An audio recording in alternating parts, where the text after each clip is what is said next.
Tiffany, her last name Hustle, baby. Tiffany. Hey y'all, I'm Tiffany Black and welcome to this week's episode of Tiffany Epiphanies. One thing people always tell me is that I look so polished, and how do I do it? So today I'm going to share a few of my style secrets with you. This is a book I just found out about. I was listening to My Leaks podcast, and I think she had Carlana Blomfield on her show, and she talked about Style from A to Z by Rachel Zoe. I haven't finished it yet, but I do have a flight first thing in the morning, so I'm going to take it with me and see if I can catch up on some reading there. I do like what I've read so far. I'm still in chapter 1, which is accessories, and she just talks about metals and how they can really make your skin pop and really kind of act as a reflector on you. I have this shirt, it's sequins and it's gold. It really like radiates light on me, and it's basically like walking around with a reflector all day long. And I don't wear it all the time, but when I do wear it, it automatically puts me in a better mood, and I don't know why. But I just want to give you guys a few tips. So let's jump right in. First things first, we have to talk about this wig, honey. I am living for her. She's so new, I haven't even named her yet. I think I'm gonna wash her tonight, and I'll probably give you guys a little tutorial on her. But this wig was provided by Her Given Hair. I love it so much. It was custom made. Like, I had to measure my head all around. It was custom made, and it's amazing. Like, it fits perfectly. There are combs in it to secure it underneath my braids. The texture is beautiful. It just has so much style, body, and shine. A look that's totally all mine. Thank you so much, Her Given Hair. I love this wig. So the first element of my style, which is always changing and depends upon what I'm doing, is my hair. I'm a hair girl, honey. I always have been a hair girl. I've always loved long trips to the beauty supply store, okay? So I start with my hair. So whatever it is, if I'm tied on money, time, products, I always keep a ponytail close to me. So I do love wigs, but no matter what is going on, you can snatch a pony and look polished and look finished and look like you cared, and it doesn't take a lot of time to do. I have a very tight 4C texture, and when I get out of the shower sometimes, like, my hair will be frizzy or whatever the case. But if I want to wash my hair, because I also have to work out a lot, so if I have to wash my hair but I don't have time to blow dry it out, which takes at least 40 minutes to an hour depending on the day, then I'll go ahead and leave it wet and just slick it up or slick it back into a ponytail. And I've done I've done a couple of hair tutorials so that you guys can see how quick and easy it is. This one, I've already done a tutorial on it, and honey, she's already been through the ringer. I got her last time I was in Florida, so I kind of shop for hair and clothes as like souvenirs when I go different places. Even if I'm home, I always go to my favorite beauty supply store on 34th Street, Southside St. Pete. What's up? Southside St. Pete. What's up? It's my favorite thing to do is go to the beauty supply store, and I always go. And last time I found this beauty. It's a Marley ponytail, and it's drawstring, which it's supposed to make it easier. I really don't be using the drawstring, but you can do it, works for you. It's super easy. Sometimes I even like pin it down and make it look like, a little Princess Jasmine kind of ponytail situation. It's really cute. You can snatch her high, honey. You can snatch her low. Like, when I tell you this ponytail goes with anything. I have braided ponytails that, this was like $11.99. So just like, even if you're in the store and you just went to get some bobby pins, go over there and see what their selection is, because when I tell you, these little ponytails will save your life. Girl, get you a ponytail. The second thing is invest in a really good blazer.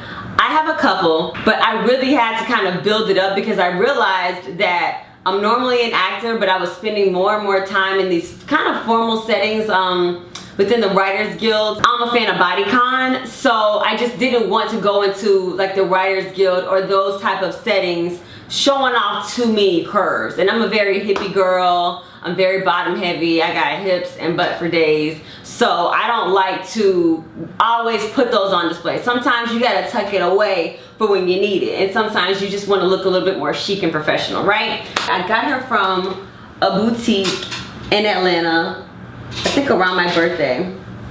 But she's super cute. She's studded. She's not designer at all, but I think it was like maybe $70, $80. but it's heavy, so I can wear her during, you know, the fall and the winter until it gets super cold. But in LA it doesn't even really get that cold. But she's sturdy, right? She has a different cut to her. Like the bottom of the jacket is not just straight across. It kind of, you know, meets down a little in the middle. This is not just standard. There's not just buttons. So kind of, it's a little bit different from looking for regular blazers where, you know, they can be nice and they definitely can look formal or, you know, more upscale, but they don't necessarily look chic because of the cuts. Here is another one of my favorite blazers. I got this one from Zara, and I couldn't live without this one because I saw it at one of my sorority sisters' houses. This blazer goes so long and far. Like, I'm almost afraid to take pictures in it because I wear it so much. I don't even want it on Instagram. This one is a little something that I got from my mother, and I remember when I was a little girl and I used to bite my nails. That's what it was. I used to bite my nails, and the only way I would stop biting my nails is if they were polished. So the older I got, like, I wanted to be like my mom, and she used to always get her nails done with acrylic, and they were always super, super pretty. And she wouldn't let us get our nails done until we could pay to maintain them, until we could like be 16 and really pay for them. Nobody will say anything when they're not done, but people always say something when they are done. So the next thing I'd like to go over is brows, lashes, and teeth. And I think when it comes to these things, you really need to know what your strength is. So for me, I've never really been a brow girl. I've never got them plucked or tweezed. Every now and then, if I'm getting my makeup done professionally, they will like go and clean something up underneath with like a blade or something. I don't do waxing. I don't even maintain that on my own. Like, if you zoomed in on this, you could see like little stray hairs. And for me, I don't really mind so much because I'm not a particularly hairy person. It's never unruly. I like what my brows look like without them having to be heavily maintained. So you got to figure out what works for you. I am a teeth person, and I'm considering Invisalign right now. If I get it, I will definitely love to take you guys along that journey.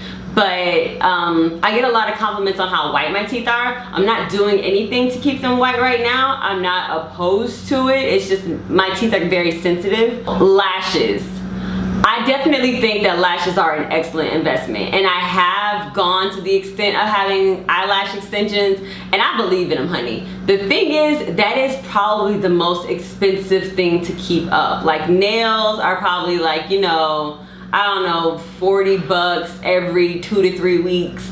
But those brows, I don't know. I never kept up with them, so I don't know how much that really costs. But I have tried lashes, honey, and it's like $200 for a full set. And you have to go every 2 to 3 weeks in order to keep them up, or you're gonna be looking crazy with like bald spots in your eyes. I personally am not at a place in my life that I can afford lash extensions and to keep up with them, but if you can, they're awesome because you don't have to put on makeup. Like, literally, if you have these long cascading lashes that are just resting on your face, like, men are looking into your eyes and falling in love with you, and they don't know why. My last tip is for the advanced girl.